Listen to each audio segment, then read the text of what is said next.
आप सब मुखातिब हो रहे हैं।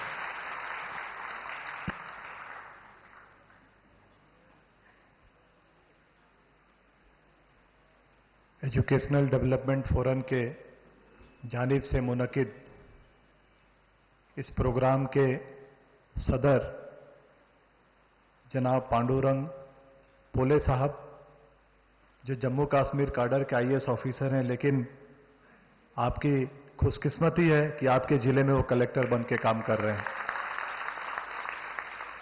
इतने साधारण, इतने हम्बल हैं और लोगों से जुड़े हुए हैं, इसका फायदा आप उठाने की कोशिश करें। इस प्रोग्राम के मुनक़िद करने वाले मोइज भाई शेख, सलाउद्दीन भाई और पीछे के सत्र में बैठे काफी लोगों का नाम मैं भूल चुका हूं, लेकिन मौलाना इस्माइल कासमी साहब हैं, उनकी पूरी टीम है। सामने रिटायर्ड डीवाईएसपी अभी रिटायर्ड हुए, उनको रिटायर्ड नहीं कहा जा सकता है, उनको रिटायर्ड हार्ट कह सकते हैं, अभी थोड़े दिन के लिए रिटायर्ड हुए हैं। एमआई शेख साहब हैं और सारे लातूर के जाने माने प्रतिष्ठित नागरिक बहनों भाइयों और पीछे बैठे हुए बच्चियों, सबसे पहले तो मैं मोइज भाई और सलाउद्दीन भाई का शुक्रिया अदा करता हूं कि एजुकेशनल अवेयरनेस हो, इसके पीछे किसी तरह का कोई मकसद नहीं रखते हुए सिर्फ तालीमी बेदारी हो, इसके लिए उन्होंने इस कार्यक्रम को ऑर्गेनाइज किया। और साथ ही साथ जो आज जो करंट जो समस्या है लातूर की, किसानों की आत्महत्या, उसमें जो अफेक्टेड फैमिलीज हैं, जो मुतासिर जो कुनबे हैं, उनको बुला करके उनको कुछ मदद देने की कोशिश की है। सबसे पहले मैं उनका शुक्रिया अदा करता हूं। बोलने के लिए बहुत सारी चीजें हैं, क्या हालात हैं, क्या हालात होने चाहिए, क्या उनके हल हैं, कैसे हम आगे बढ़ें, किन के साथ बढ़ें, बहुत सारी चीजें हैं बहनों भाइयों। लेकिन मैं आपको एक बात बता दूं कि अगर आदमी एक किताब को लेकर के बैठे और पूरी किताब अगर आपके सामने पढ़ना शुरू करे, तो आप 1 घंटे के बाद जो है आप बोर हो जाएंगे, आपका जो इंटरेस्ट जो है खत्म हो जाएगा, आप दूसरी तरफ चले जाएंगे। यानी सुनने का जो लिमिट है वो 1 घंटा है, 1 घंटे के बाद आप नहीं सुन सकते हैं। लेकिन अगर उसी किताब को अगर आपको दी जाए पढ़ने के लिए, तो आप पहले दिन 1 घंटा पढ़ेंगे, दूसरे दिन 2 घंटा पढ़ेंगे। अगर आपका इंटरेस्ट जगा, आपका अगर उसमें ज्यादा दिल लग गया, तो आप पूरी किताब को खत्म कर देंगे। मैं कहना चाहता हूं कि सुनने के बजाय पढ़ने की कोशिश करें।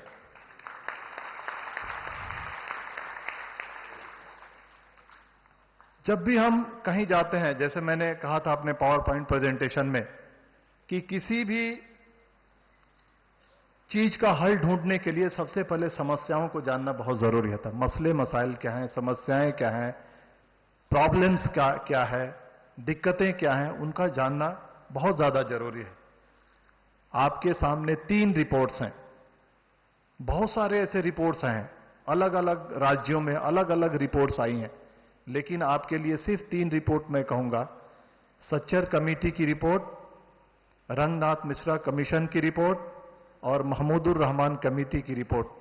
जिस तरह से आप अपने घर में कुरान पाक को एक एहतराम से रखते हैं, और अगर एक अच्छा मुसलमान है तो साल में कम से कम रमजान में एक खत्म जरूर करता है, उसी तरह से उसी एहतराम के साथ इन 3 रिपोर्ट्स को घर में रखिए और इसको स्टार्ट से लेकर के एंड तक पढ़ने की कोशिश कीजिए। आपको पता चलेगा कि हालात क्या हैं। सच्चर कमेटी की रिपोर्ट 2005 में सरकार ने गठित की थी, सच्चर कमेटी। वो रिपोर्ट नवंबर 2006 में प्राइम मिनिस्टर को सबमिट हुई थी और 30 नवंबर 2006 को इस रिपोर्ट को आम कर दिया गया था। रंगनाथ मिश्रा कमीशन का भी रिपोर्ट उसी वक्त लगभग 2005 में गवर्नमेंट के पास सबमिट हुआ था। 2009-10 के आसपास गवर्नमेंट ने उसको आम कर दिया था। महमूदुर रहमान कमेटी की रिपोर्ट जो सिर्फ महाराष्ट्र के मुसलमानों के समाजी, इकोनॉमिक और एजुकेशनल हालात पे है, 2008 में आप ही के जिले के लोकप्रिय नेता विलासराव देशमुख साहब ने इसका गठन किया था।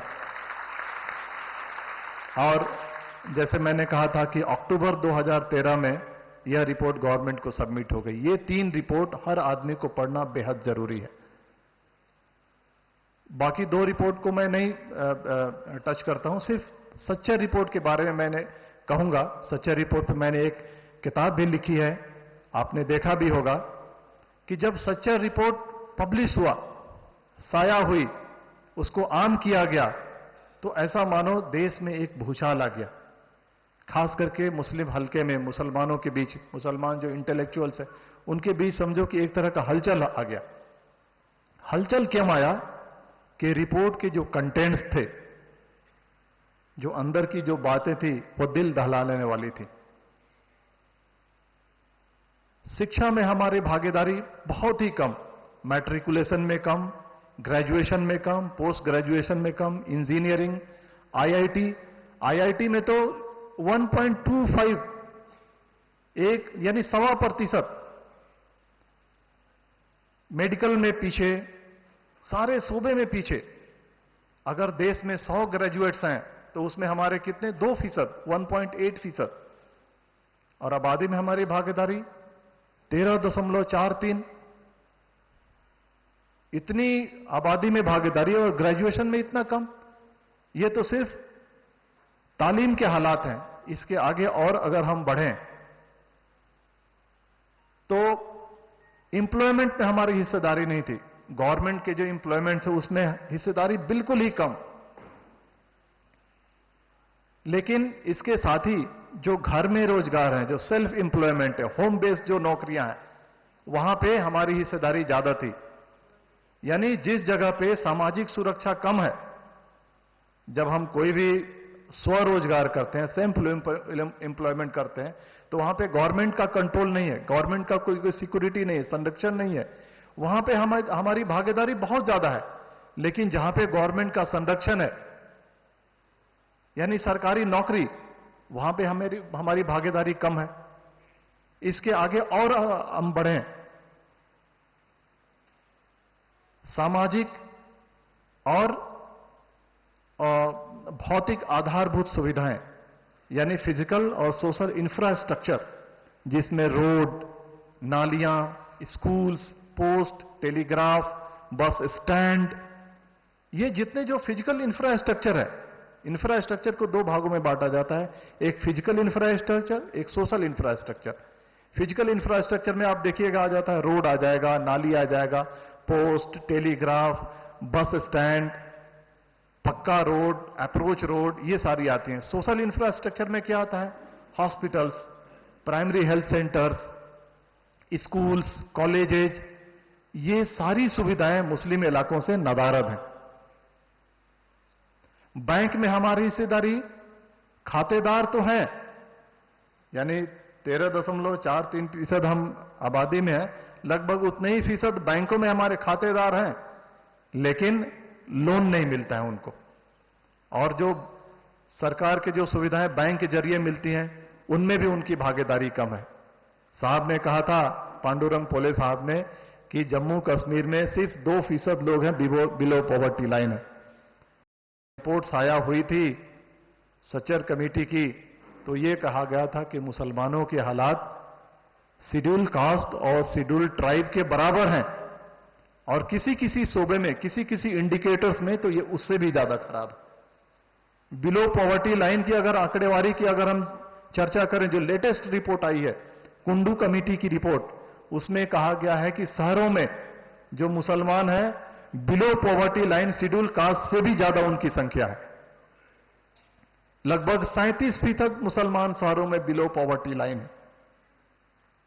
तो ये हालात हैं। सरकारी नौकरियों में क्या हालात है, मैंने आपके सामने रखी है।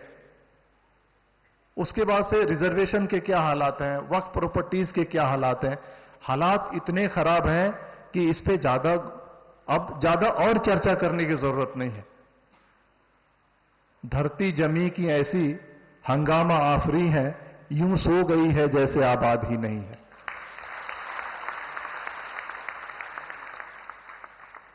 बहनों और भाइयों, ऐसा कहा जाता है कि सच्चर रिपोर्ट जो है एक डायग्नोस्टिक रिपोर्ट है, आपके हालात को बयां करने वाली रिपोर्ट है। लेकिन उसके साथ यह भी कहा जाता है कि जो रंगनाथ मिश्रा कमीशन की रिपोर्ट है, वो एक जो गवर्नमेंट का जो डॉक्टर का जो प्रिस्क्रिप्शन है, जिसमें वो दवा रेफर लिखता है, वो रिपोर्ट है। यानी हल जो है वो रंगनाथ मिश्रा कमीशन में है। तो ये दो रिपोर्ट पढ़ना जरूरी है। और साथ ही साथ महाराष्ट्र में रहते हैं तो महाराष्ट्र के हालात के लिए महमूदुर रहमान कमेटी की रिपोर्ट पढ़ना आपके लिए बहुत जरूरी है। तो अब यह सवाल उठता है कि समस्याएं हैं, मसले हैं, अंधकारमय है, डार्कनेस है, लेकिन इससे बाहर निकलने के क्या रास्ते हैं। बाहर निकलने के 2-3 रास्ते हैं, और मैं आपको बता दूं कि सबसे पहला जो रास्ता है वो है तालीम, शिक्षा, एजुकेशन। दूसरा चीज है कि हम मुख्य धारा में कैसे शामिल हों। तीसरा यह है कि सरकार हमारे लिए क्या करनी चाहिए और हमारा लाहे अमल, हमारा लाइन ऑफ एक्शन सरकार से करवाने के लिए क्या होना चाहिए। तो ये 3 चीजें बहुत जरूरी है। लेकिन मैं आपको बता दूं कि जब सच्चर रिपोर्ट शाया हुई थी और जो एक तरह की जो गतिविधि जो महसूस की गई, वो गतिविधि और वो हलचल आज तक कायम है। हर फोरम पे ये चर्चा हो रही है कि मुसलमानों में पिछड़ेपन है, समाजी, इक्तसादी और तालीमी, सोशल, इकोनॉमिक और एजुकेशनल बैकवर्डनेस है। इसको दूर करने की जरूरत है। यानी मैं आपको बता दूं कि जहां भी अगर किसी तरह का फोरम हो, जहां पे कुछ आप जैसे लोग जमा होते हैं, तो वहां पे इस तरह की चर्चा होती है कि समस्याएं क्या हैं और उसके हल क्या होने चाहिए। सच्चर रिपोर्ट ने कम से कम इतना तो आपको दिया है। और मैं बता दूं कि समस्या को एक्सेप्ट करना, मसले को समझना हल की पहली सीढ़ी है।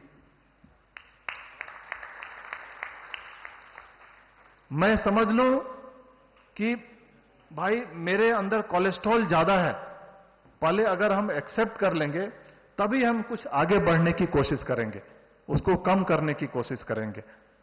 तो मुस्लिम समाज ने आज ये एक्सेप्ट कर लिया है कि समस्याएं हैं और ये एक सकारात्मक चिन्ह है, एक पॉजिटिव सिंबल है ये समाज के लिए कि उसको हल ढूंढने की जरूरत है। तो हल में क्या है भाई? हल में है सबसे पहला तालीम, शिक्षा और एजुकेशन, उसको हासिल करें। जैसे मोइज भाई ने कहा था कि कुरान की पहली आयत हजूर पाक सल्लल्लाहु अलैहि वसल्लम पे जब नाजिल हुई थी, इकरा व बिस्म रब्बिकल लजी खलकल इंसान मालम यालम,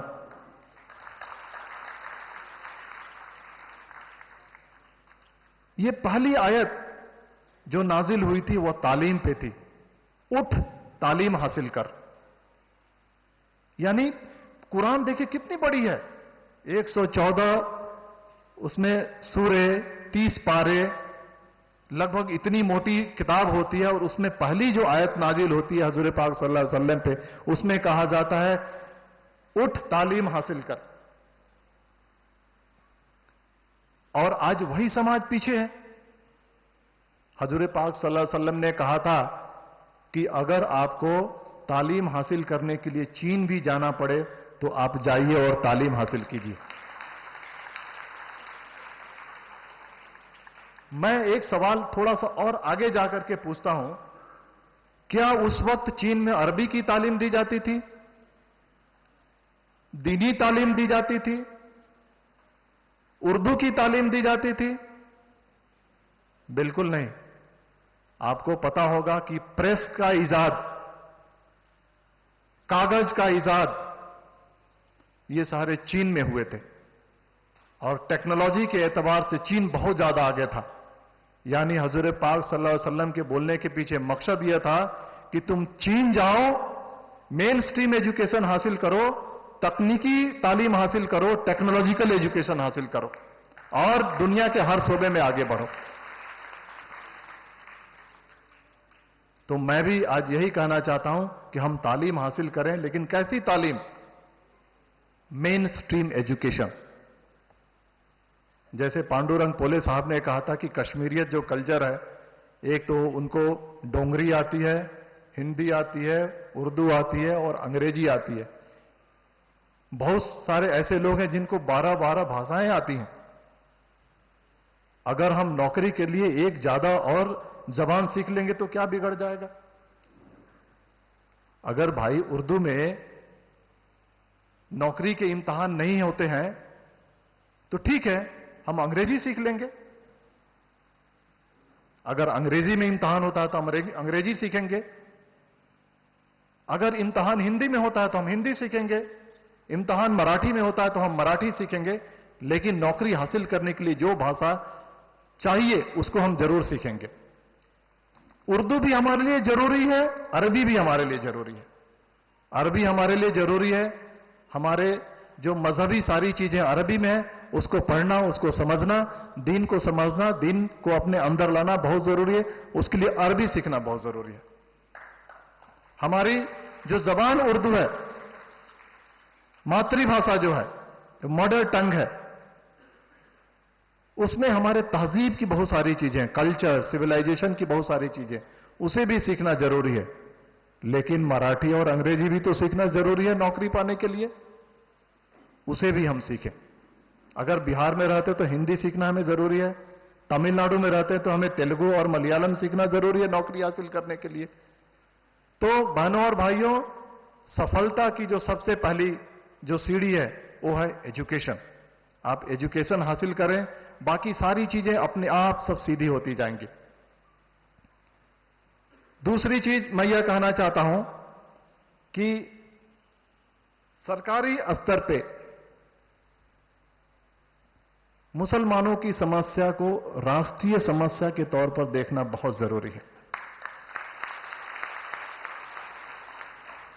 आप यूं समझ लीजिए कि एक फैमिली में अगर 5 लोग हैं और एक आदमी कमजोर है और उस हिसाब से उस कुनबे, उस फैमिली की अगर इनकम कम हो जाता है, उस फैमिली की ताकत अगर कम हो जाती है, तो यह उस आदमी की कमजोरी मानी जाएगी या पूरी फैमिली की कमजोरी मानी जाएगी?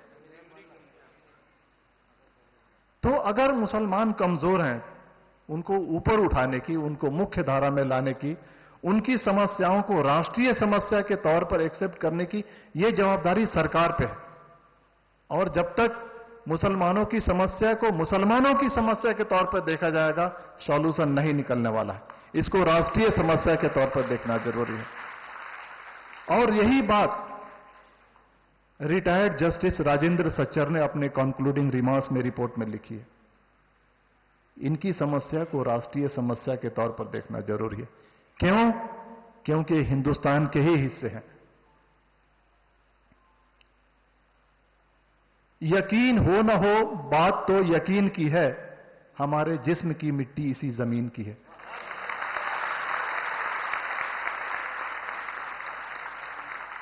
फुले साहब, यहीं हम पैदा हुए, आप ही के दुकान से हम सामान खरीदते हैं, हमारे भाइयों के दुकान से आप सामान खरीदते हैं, आप ही से बात करते हैं, और यहीं सारे लोग का अंत होगा और इसी जमीन में सारे लोग अंदर जाएंगे।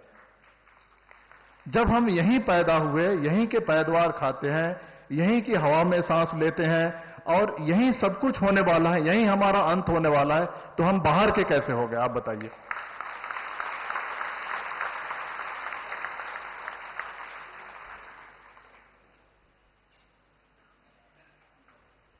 बाहर के कोई है? आप बताइए यहां पे। बाहर से अगर कोई आता है तो उसको पासपोर्ट लगता है, वीजा लगता है। आपके पास, किसी के पास वीजा है क्या? आप बिना वीजा के रह रहे हैं। इसका मतलब है कि आप इस देश के बावकार हकदार नागरिक हैं।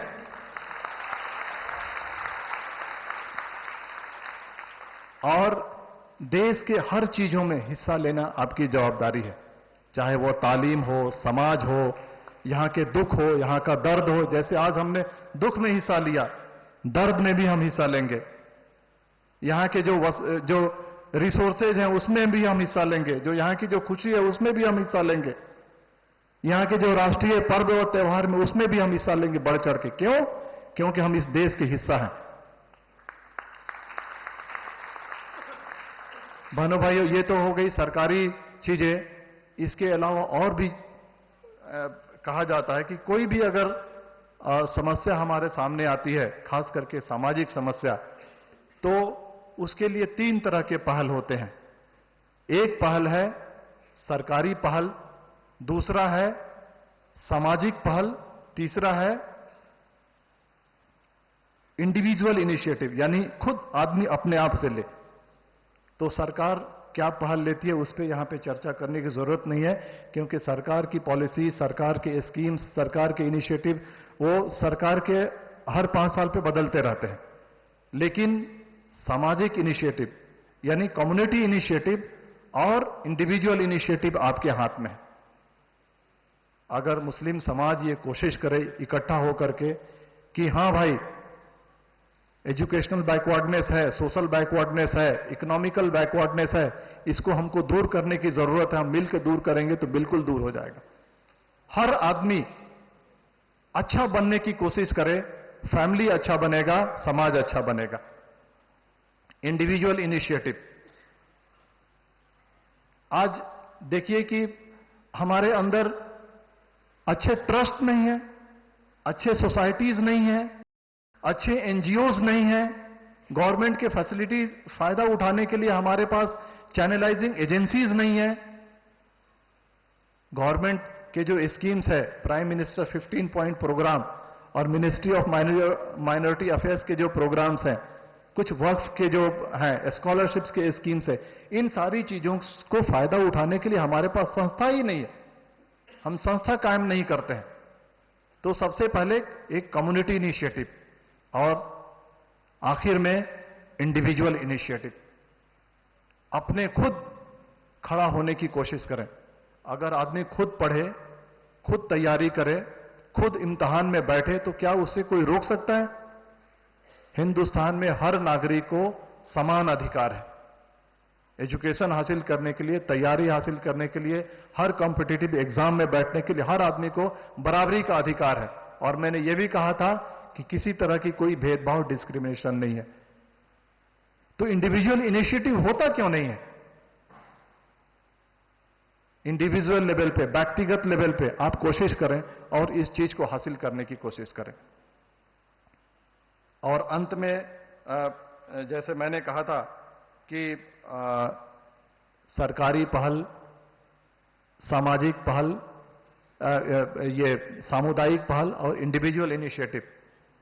सरकारी पहल को निकाल दीजिए। बहनों और भाइयों, अगर आजकल के हेल्थ के जो प्रॉब्लम्स हैं उनको अगर हम देखें तो एहतियात बरतें, कुछ चीजों को कंट्रोल करें तो बहुत सारी बीमारी ऐसे ही दूर हो जाती है।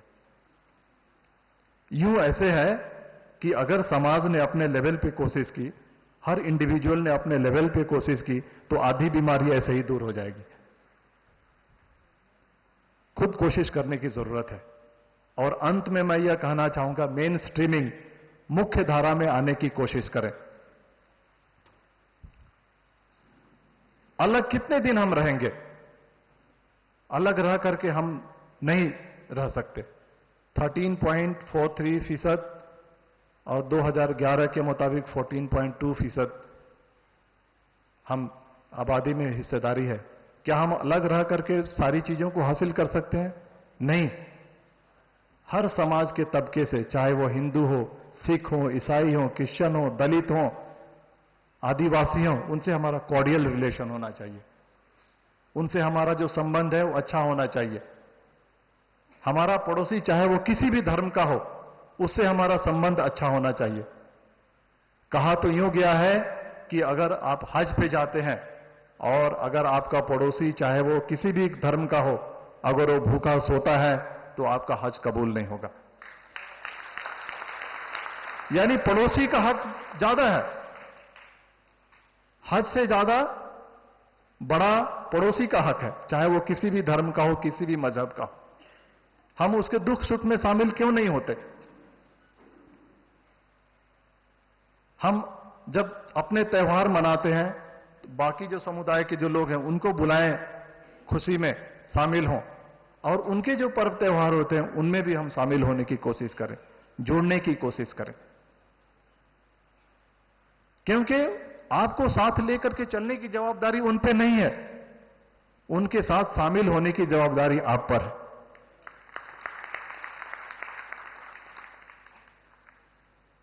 भाई, दो आदमी में झगड़ा होता है, ए और बी में, ए सोचता है कि मैं सही हूं, बी सोचता है कि मैं सही हूं। दोनों को अगर अलग अलग करके पूछा जाए तो दोनों बोलते हैं कि मैं सही हूं। लेकिन अगर उसी दोनों को मिला दिया जाए और दोनों अगर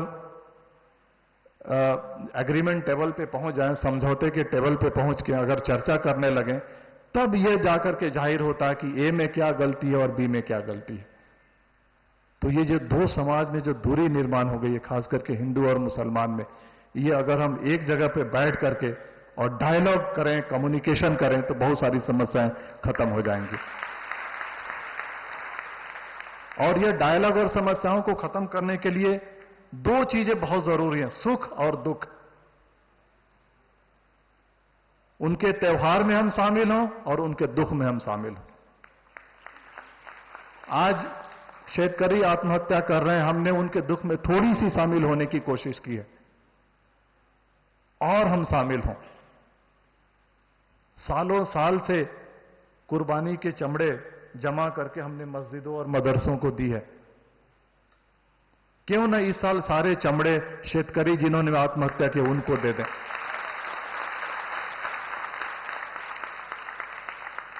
एक साल अगर हम लोगों ने सारे चमड़े के पैसे शेतकरी आत्महत्या जिन्होंने की है उनको दे दिए, तो क्या हमारे मदरसे और मस्जिद आबाद नहीं रहेंगे? मस्जिद और मदरसे ये खुदा की तालीम के लिए हैं, खुदा की इबादत के लिए हैं, और उनकी देखभाल करने की जवाबदारी खुदा पे है।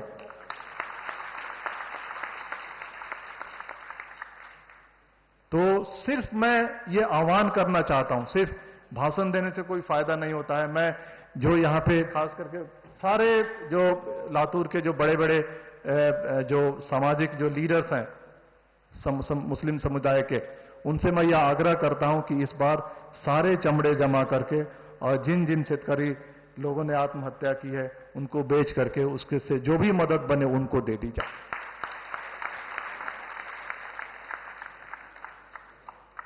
पावर पॉइंट प्रेजेंटेशन मैंने दिखाया था और मैंने एक बात कही थी, नीड बेस्ड कोचिंग सेंटर, यानी जरूरत के मुताबिक कोचिंग सेंटर कायम किए जाएं। तो जिले में जैसे खान साहब जो आरटीआई एक्टिविस्ट हैं, रजा खान साहब से अगर आप पूछेंगे, वो दिख रहे हैं कि नहीं, कहीं पर हैं? अगर हैं तो हाथ ऊपर कीजिए भाई, कहीं पर हैं वो रजा खान साहब? अच्छा, बाहर गए हैं, ठीक है। तो उनसे मैं कहना चाहता हूं कि 3 तरह के भर्तियां खास करके जिले में जरूर होती हैं। तलाठी की भर्ती, पुलिस की भर्ती और रेवेन्यू डिपार्टमेंट की या हेल्थ, ऐसे 3। हाँ, ग्राम सेवक, तलाठी और पुलिस, ये 3 भर्तियां जरूर होती हैं।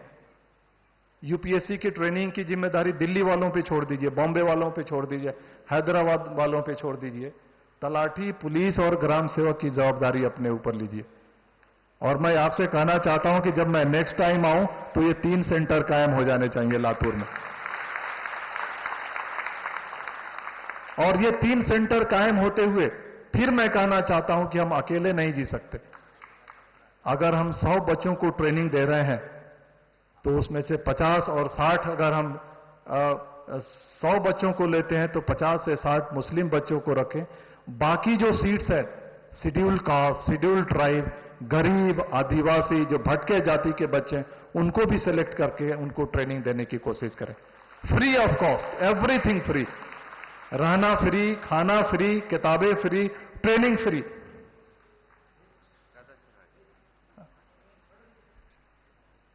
तो 3 सेंटर कायम होने चाहिए और जो प्रोपोर्शन मैंने बताया तालिब इल्म का, स्टूडेंट्स का, वो भी उसमें कायम रहना चाहिए।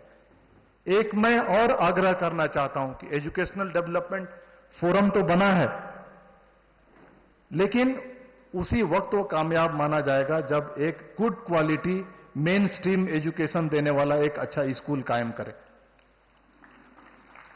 उनके लिए मैं ये कहना चाहता हूं कि आप एक सब्जेक्ट उर्दू रखो वहां पे, जैसे अपने जबान को जिंदा रखने के लिए, अपने तहजीब को जिंदा रखने के लिए, लेकिन उसका जो मेन सब्जेक्ट होना चाहिए वो होना चाहिए मराठी और इंग्लिश। और वो भी जो आप स्कूल कायम करें वहां पे 50 से 60% बच्चे मुस्लिम होने चाहिए और बाकी बच्चे जो हैं वो दिगर समाज के होने चाहिए। उनको भी तालीम दीजिए और लगे तो उनके फी में थोड़े से और रियायत दीजिए। तो आप जो एजुकेशनल जो डेवलपमेंट फोरम कायम हुआ है, भाई आप ये एग्री करते हैं क्या कि ऐसी स्कूल कायम करेंगे? देखिए, मैंने अपने पावर पॉइंट प्रेजेंटेशन में ये कहा था कि तैयारी पैसों से नहीं होती है, रिसोर्सेज से नहीं होती है, तैयारी दिमाग में होती है और हिम्मत से होती है। आपने एक बार अपने दिमाग में यह ठान लिया कि एक अच्छा स्कूल बनाना है और उसमें सारे समाज के बच्चों को शामिल करना है, पैसे की कमी नहीं होगी, जमीन की कमी नहीं होगी, वक्त की कमी नहीं होगी, सारी चीजें आ जाएंगी। ब्राजील के एक अच्छे लेखक हैं पॉल कोल्हो, हो सकता है कि कलेक्टर साहब जानते होंगे। उन्होंने सबसे पहली जो किताब लिखी थी अल्केमिस्ट, उन्होंने ये लिखा था कि अगर आदमी कोई चीज अपने दिल में ठान ले करने के लिए, तो सारी कायनात, पूरी यूनिवर्स, ये एक तरह की कॉन्स्पिरेसी करता है उसको मदद करने के लिए। वर्ड देखिए, कॉन्स्पिरेसी करता है, मीटिंग नहीं करता है, पूरी कायनात मीटिंग नहीं करता है उसको हल मदद करने के लिए, ऐसे कट रचता है।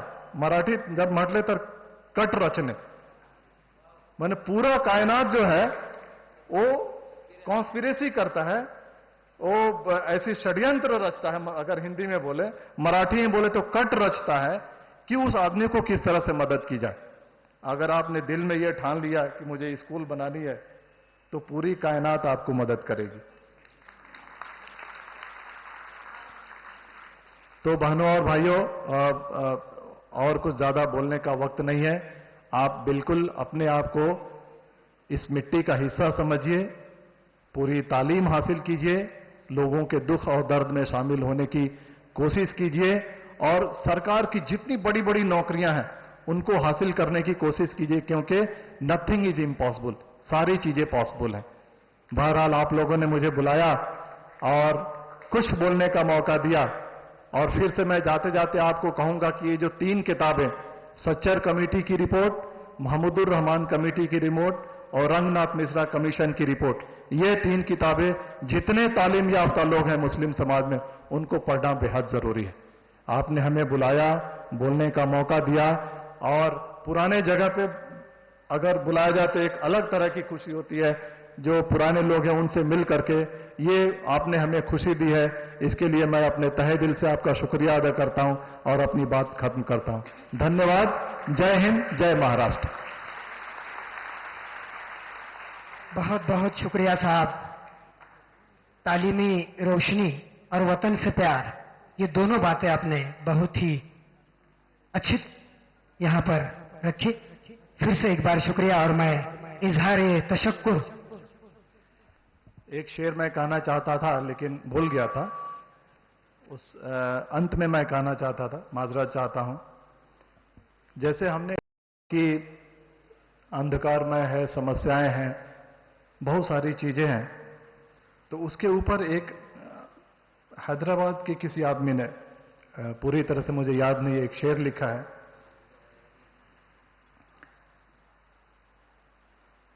ख्वाहिशों से नहीं गिरते फल झोली में, ख्वाहिशों से नहीं गिरते फल झोली में, अगर हम पेड़ के नीचे खड़े हो जाएं और ये ख्वाहिश करें कि आम टूट करके मेरे झोली में गिर जाए, ऐसा मुमकिन है क्या?